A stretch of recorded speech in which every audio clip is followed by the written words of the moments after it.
So Gerald, it's 9 o'clock Sunday morning. Do you want to tell us what you've been up to for the past 2.5 hours?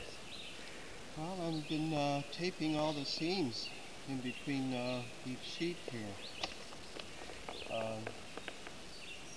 It had to be done because the existing overlap just wasn't sufficient to really be protective. Not when you're putting on a 1/2 inch of crushed stone. That's right. Alright. So how much more have you got left? I've got 2.5 rolls here to do and one there. Let's see. It's moving along pretty good now that I've got a system.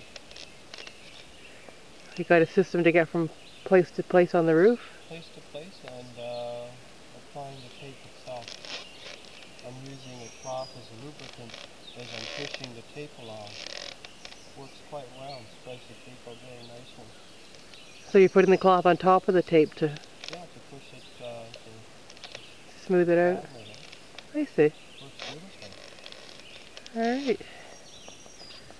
Well, let's just take a look at this roof. Here's the chimney. Here's the seam right here that he wants to tape over, being the fanatic that he is. We're very happy that it did not rain before he was able to complete this part.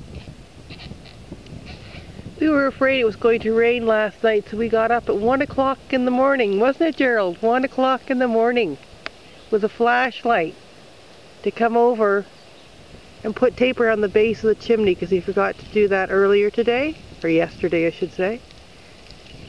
So you see there's a little bit of tape at the bottom. He's taped around the 3 edges so that if it did rain, it would channel the rain away from the chimney so the water would not go underneath. And that's what we did at 1:30 this morning. So what we have here is the very last piece of insulation that has been put up. That piece had to be left undone so that we could climb up and down on the ladder. That's done.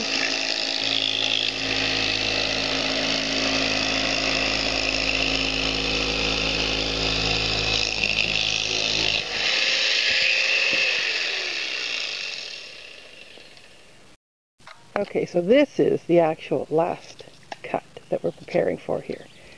Gerald's measuring underneath to see how far in he wants to cut so it's close to the edge of the roof but leaving a little bit of an overhang. So he's made some measurements here. There. And then he's going to come over here and make some more measurements. Go this way so I don't have the glare of the sun. And very quickly he's going to tell me to put the camera down because I've got to lie on this board here. So I can be his straight edge. Not his straight man, his straight edge. So some last measurements, triple, double, quadruple checking before he makes the last cut.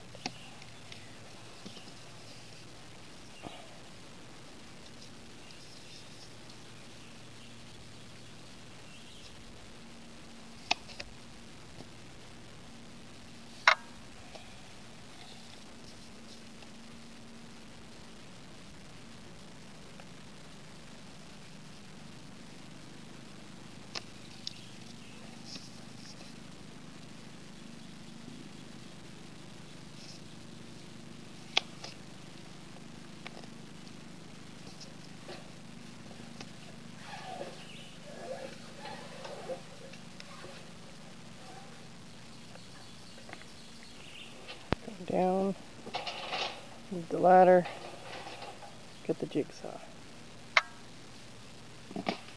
I, by the way, am stranded up here. I have no ladder. I have no way of getting down.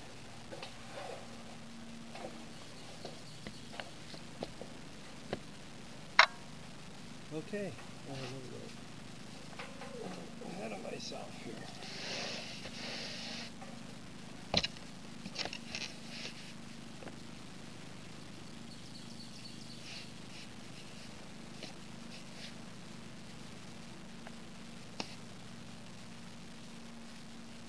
Okay. Okay, now I have to very, very carefully get on here so that I don't stepping into the... Move it. That's not good. Should...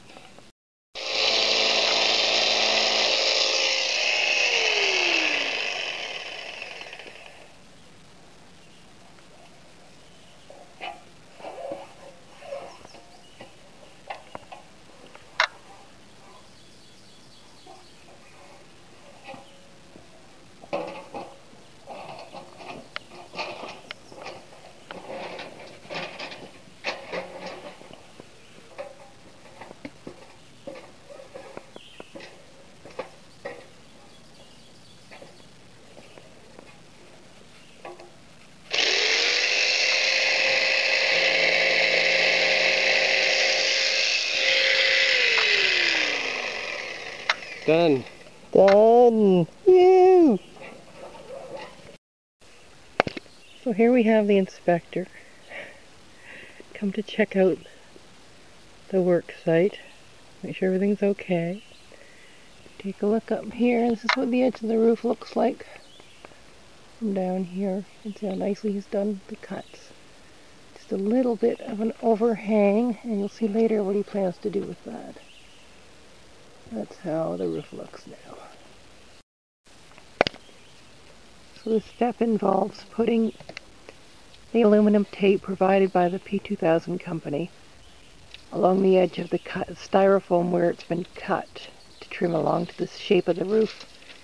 I'm losing my voice because of my allergies, but we don't want any more bees or mice or ants making their homes in our roof. We've had it. No more natural roof. So this tape is to make sure that they don't get to the styrofoam and start digging their homes in there like they did with the pink styrofoam that we had on here before. This will also prevent any rainwater from getting into the roof as well, into the styrofoam.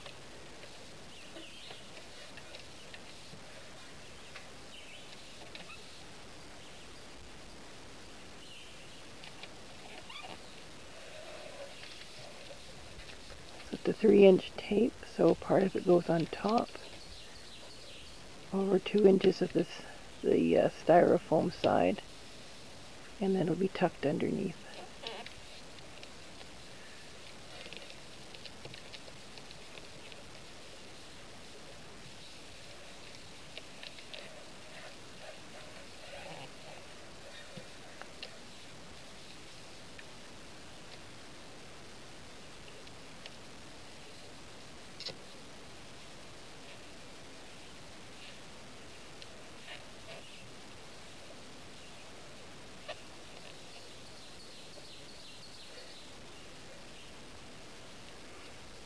And the damp cloth is used to smooth out the aluminum tape. It's a lot easier to do it that way than using your bare hand. It just goes on smoother.